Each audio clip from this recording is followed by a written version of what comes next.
పార్టీలో భారీ చేరికలు జరుగుతున్నాయి. ఈ భారీ చేరికలు జరుగుతున్న సమయంలో ఎందుకు బయట నుంచి కాంగ్రెస్ పార్టీలో ఇంత ఇదిగా చేరికలు జరుగుతున్నాయి అంటే ప్రస్తుత ప్రభుత్వ పాలనతో సాటిస్ఫై అవ్వలేదా ప్రజలు? సో వీటి గురించి మాట్లాడడానికి మనతో ఉన్నారు Congress state sports committee chairman ఉన్నారు. సార్ చెప్పండి, ఏంటి ఇంత భారీగా చేరికలు ఏంటి? మెయిన్ అందరికీ తెలిసిందే మేడం, ప్రజెంట్ ఉన్న సిచ్యువేషన్లో గవర్నమెంట్ ఎలా ఉంది ఏంటి అనేది. మరి మన ప్రధానమంత్రి గారే ఓపెన్గా స్టేట్మెంట్ ఇచ్చారు, క్లిష్ట పరిస్థితుల్లో ఉన్నామని. ఇంకా అంతకన్నా వరస్ట్ సిచ్యువేషన్ ఉండదు.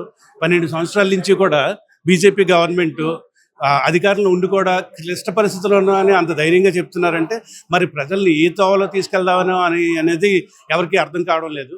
అలాగే ఏంటంటే వాళ్ళు మాత్రం రాజకీయ నాయకులు మాత్రం బీజేపీ ఇప్పుడు ఫర్ ఎగ్జాంపుల్ మొన్న హైదరాబాద్ వచ్చినప్పుడు మన మోడీ గారి సంగతి తీసుకుంటే ఆయన ఎంత డబ్బులు ఖర్చు పెట్టి ఎంత జనాలను తీసుకొని వచ్చి మీటింగులు పెట్టి ఈ విషయం చెప్పడం కంటే జనాలు వద్దు, వర్క్ ఫ్రమ్ హోమ్ చేయండి, బంగారం కొనుక్కోవద్దు, వంట నూనె సరిగ్గా వాడండి, ఇలాంటివన్నీ చెప్తున్నారంటే ఫస్ట్ ఆఫ్ ఆల్ ఏంటంటే వాళ్ళకు ఉండాలి, వాళ్ళకి చిత్తశుద్ధి ఉండాలి. వాళ్ళు ఖర్చుల విషయంలో వాళ్ళు తగ్గించుకొని ప్లస్ ఏంటంటే ఇన్ని సంవత్సరాల నుంచి అధికారంలో ఉండి కూడా ఈరోజు మరి టోటల్ ఇండియా అంతా కూడా క్లిష్ట పరిస్థితిలో ఉండడం అనేది చాలా చాలా అవమానకరం. ఈరోజు మరి మీరు అడిగినట్టుగా చేరికలు ఎందుకు అని అంటే ప్రజల్లో ఒక చైతన్యం అనేది రాబోతుంది. 100% రానున్న రోజుల్లో మార్పు కోరుకుంటున్నారు కాబట్టి ఈరోజు కాంగ్రెస్ పార్టీ వైపు అందరూ కూడా చూస్తున్నారు. ఆల్రెడీ సెంట్రల్ అంటున్నారు, ఇప్పుడు రాష్ట్రంలో ఎవరికి వాళ్ళు హామీలు ఇస్తున్నారు, రాష్ట్రంలో ఎవరికి వాళ్ళు ఇచ్చే హామీల ప్రభావం ప్రజలపైన పడట్లేదు అంటారా ఈ విషయాల్లో, సంక్షేమ విషయాల్లో? మేడం ఒకటి మా షర్మిల మేడం ఎప్పుడు చెప్తూ ఉంటారు, రాష్ట్రం అంటే బీజేపీయే, బాబు జగన్ పవన్. సో రాష్ట్రం ఇచ్చే హామీలైనా బీజేపీ ఇచ్చే హామీలైనా ఏదైనా కూడా టోటల్గా అండర్ కంట్రోల్ ఆఫ్ బీజేపీ, ప్రజలు కూడా అండర్ కంట్రోల్ ఆఫ్ బీజేపీ ఉన్నాం. ఎందుకంటే మనం ఓటు వేసేది కూడా మనకి వస్తుందో లేదో తెలియని పరిస్థితిలో ఉన్నాం. సో ఏంటంటే టోటల్ ఇండియా అంతా కూడా బీజేపీ కంట్రోల్లో పెట్టరు కాబట్టి అంత ధైర్యంగా ఒక ప్రైమ్ మినిస్టర్ మనం క్లిష్ట పరిస్థితుల్లో ఉన్నామనేది చెప్పడం అనేది చాలా చాలా తప్పు మేడం. సార్ ఒకటి ప్రకృతి సంక్షేమం ఒకటి, పొరుగు రాష్ట్రాలతో యుద్ధం ఒకటి, అనాది నుంచి ఇది ఎవరూ ఆపే పరిస్థితుల్లో లేము, ఇది నేచర్ గా సాగిపోతూ ఉంటుంది. అలాంటి క్లిష్ట పరిస్థితుల్లో ప్రజల్ని జాగ్రత్తగా ఉండండి అని ఒక నాయకుడు చెప్పడం కూడా తప్పే అంటారా? నేనేం తప్పట్లేదు మేడం, బట్ జాగ్రత్తగా ఉండండి ఇన్ ద సెన్స్ ఏంటంటే 12 సంవత్సరాల నుంచి బీజేపీ గవర్నమెంట్ ఉండి మరి వాళ్ళు మనల్ని జాగ్రత్తగా చూసుకునే పరిస్థితిలో ఉండాలి. ఫస్ట్ ఆఫ్ ఆల్ మనం ఓటు వేసినా వేయకపోయినా వాళ్ళు గెలిచి అధికారంలోకి వచ్చినప్పుడు వాళ్ళు ప్రజల తాలూకా సంక్షేమం చూసుకోవాలి, అంతేగాని మనల్ని తిరిగి మనల్ని బెదిరించేటట్టు ఉండకూడదు మేడం. ఒకటి హెడ్ ఆఫ్ జాగ్రత్త చెప్పడానికి బెదిరింపుగా ఎలా తీసుకుంటారు? That's what I tell you. ఇప్పుడు హెడ్ ఆఫ్ ద ఫ్యామిలీ అంటే మనకి హెడ్ ఆఫ్ ద ఫ్యామిలీ మన ఇంట్లో మన ఫాదరే తీసుకోండి, మనకి జాగ్రత్తలు చెప్తారు. కానీ మన బాగోలు అంటే మనం ఎంత బాగుండాలి ఏంటి అనేది డే 1 నుంచి ఆయన కష్టపడి సాధిస్తారు. సో నేను అంటుంది అది, ప్రధానమంత్రి అంటే ఇండియాకి ది ఫస్ట్ పర్సన్.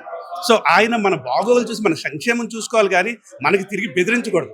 అంటే ఇప్పుడు మన ఇంట్లో ఫాదర్ ఉన్నారు అనుకోండి, వర్షాన్ని ఆపలేరు కానీ వర్షం వస్తుంది గొడిగేసుకెళ్ళి వెళ్ళండి అంటాం జాగ్రత్త కదా. సో మీరు జాగ్రత్తగా కాకుండా బెదిరించడం అంటున్నారు, అది ఆ పాయింట్ చెప్పండి. దీనికి సంబంధించి ఇది నేచర్ కాదు madam, this is not a nature. Because climatic situation అనుకోండి, ఏదో హుద్దు తుఫాన్ వచ్చింది అనుకోండి, నాది విశాఖపట్నం బేసిక్గా మేము తీసుకోగలిగాం, ఎందుకు అది క్లైమేటిక్ సిచ్యువేషన్ కాబట్టి. But this is not climatic situation. జనాల్ని ఆ ఊబిలో దించింది బీజేపీ గవర్నమెంట్. డెఫినెట్గా ఈరోజు మీరు ఇందాక అడిగారు ఎందుకు ఇన్ని చేరికలని, నేను ఎందుకు చెప్తున్నానంటే ఈరోజు కాంగ్రెస్ పార్టీలో ఎన్ని చేరికల కారణం ఏంటంటే బీజేపీ ఒక పాలన ప్రజలకి అర్థమైపోయింది మేడం, క్లియర్గా అర్థమైపోయింది. అంటే మనం అందరం కూడా బీజేపీ చేతిలో ఉన్నాం అనేది ప్రతి ఒక్కరు కూడా అర్థమైంది ఈ రోజున. సో అయితే ఇప్పుడు ఒకవేళ షర్మిల గారు కనుక నెక్స్ట్ 2029 లో కనుక విన్ అయితే ఆవిడ పాలనలో ప్రజా సంక్షేమం ఎలా ఉంటుందని ఒక సింగిల్ స్టేట్మెంట్ లో చెప్తే ఏం చెప్తారు? సింగిల్ స్టేట్మెంట్ లో అయితే ఒకటే మేడం ఎప్పుడు చెప్తారు, రాహుల్ గాంధీ గారు ప్రైమ్ మినిస్టర్ అయితే ఆంధ్రప్రదేశ్ కి ప్రత్యేక హోదా వస్తుంది. ఇది మా కాంగ్రెస్ పార్టీ నుంచి మేడం ఎప్పుడు చెప్పేది. 100% అదైతే మాత్రం మేడం తీసుకొని వస్తారు. సో ఇంకోటి, మేడం సీఎం అయితే ఇలాంటి పరిస్థితులు అయితే ఉండవు. ఆవిడ ఎంత ప్రేమ అభిమానాలు ప్రజల వద్ద కానీ ఆవిడ పాలన కానీ రాజశేఖర రెడ్డి గారి దగ్గర నుంచి వచ్చిన పాలన ఆవిడ, రాజశేఖర రెడ్డి గారి బ్లడ్ ఆవిడ. సో డెఫినెట్గా రాజశేఖర రెడ్డి గారి కన్నా ఇంకా బాగా చేస్తారనేది మేము అందరం కూడా 100% మేము ఆశిస్తున్నాం. సార్ ఇది చాలా సెన్సిటివ్ క్వశ్చన్ సార్. ఒకటి, ఇప్పుడు ఒక జగన్ గారు ఫేస్ చేస్తున్న మెయిన్ కామెంట్ ఏంటంటే ఇప్పుడు కాంట్రవర్సీ, తల్లికి చెల్లికి విలువ ఇవ్వట్లేదు అనేది ఆయన ఫేస్ చేస్తున్నారు ఇన్నర్గా ఏం జరిగినా కానీ.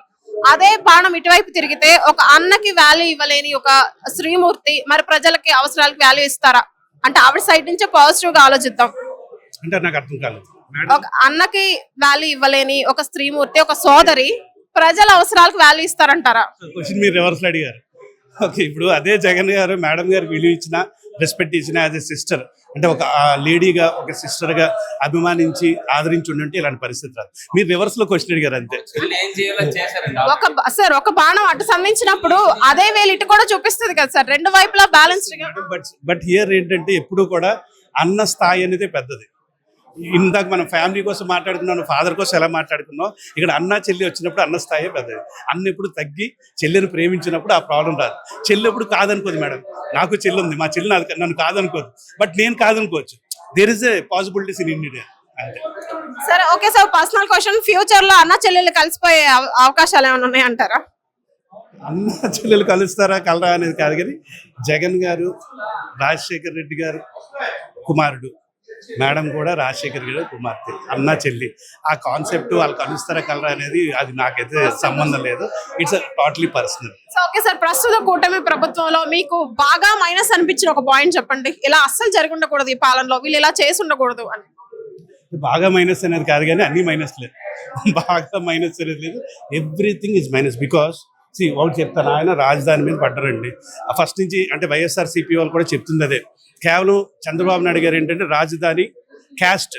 సో రాజధాని విషయంలో చౌదరీస్ ఎక్కువ ఇన్వెస్ట్మెంట్లు పెట్టారని, చంద్రబాబు నాయుడు గారు తాలూకాలో ఇన్వెస్ట్మెంట్స్ ఎక్కువ పెట్టారని, గవర్నమెంట్ వచ్చిన వెంటనే అదే చేస్తారన్న విషయం ఓకే వాళ్ళు చెప్పేవారు. అది నిజమో అబద్ధమో పక్కన పెడితే మేడం, ఇప్పుడు ఎక్కడ కూడా సంక్షేమం లేదు మేడం. హానెస్ట్లీ స్పీకింగ్, రూరల్ ఏరియాస్లో మేము మొన్న ఉపాధి పథకం హామీ కోసం మేడం ప్రతి ఊరు తిరిగారు. నేను ప్రతి జిల్లా కూడా యాజ్ అ స్పోర్ట్స్ పర్సన్గా, స్పోర్ట్స్ చైర్మన్గా మేడంతో పాటు నేను ట్రావెల్ చేశాను. ప్రతి ఊరు కూడా ప్రతి ఒక్కరు కూడా బాధపడుతున్నారు. పెన్షన్స్ లేవు, కొన్ని ఊర్లో అయితే వాటర్ లేదు, డ్రింకింగ్ వాటర్ లేదు, ప్యూరిఫైయర్ లేదు. మరి వైజాగ్ ని బాగా అభివృద్ధి చేస్తున్నాం అంటున్నారు కదా సార్ వాళ్ళు, వైజాగ్ ని తీర్చిదిద్దుతున్నాం. రోడ్లు బాగా వేస్తున్నారు. ఎవరైనా ఎక్కువ చంద్రబాబు నాయుడు గారు ఎక్కువ వస్తారు కాబట్టి లైటింగ్ అది బాగుంటుంది, అంతవరకు ఓకే. బట్ సంక్షేమము అనేది ఎక్కడ లేదు మేడం. ఒక స్పోర్ట్స్ చైర్మన్ గా మీరు ఇప్పుడు ఎలా ఉంది స్పోర్ట్స్ పరిస్థితి, ఎలా ఉందంటారు? లేడీస్ కూడా ఈక్వల్ గా బాయ్స్ తో ఇలా సమానత్వం ఉందంటారా స్పోర్ట్స్ లో? యాక్చువల్ గా నేను క్రికెట్ నేషనల్స్ ఆడాను, నేను మొన్నే లీగ్ మ్యాచ్ ఆడాను. సో లీగ్ మ్యాచ్ ఆడినప్పుడు చాలా నెలల తర్వాత అసలు స్పోర్ట్స్ పరిస్థితి ఎలా ఉంది అంటే వైజాగ్ సిచ్యువేషన్ ఎలా ఉందని అనుకుంటే, నాతో పాటు ఆడిన వాళ్ళు ఇప్పుడు ఇంటర్నేషనల్ కూడా ఆడిన వాళ్ళు ఉన్నారు, సెలక్షన్ కమిటీస్లో ఉన్నారు. వాళ్ళు నాకేం చెప్పారంటే, అప్పుడు మనం ఆడేవాళ్ళం పిల్లలమి, ఇప్పుడు పిల్లలు ఆడట్లేదు, తల్లిదండ్రులు ఆడుతున్నారు.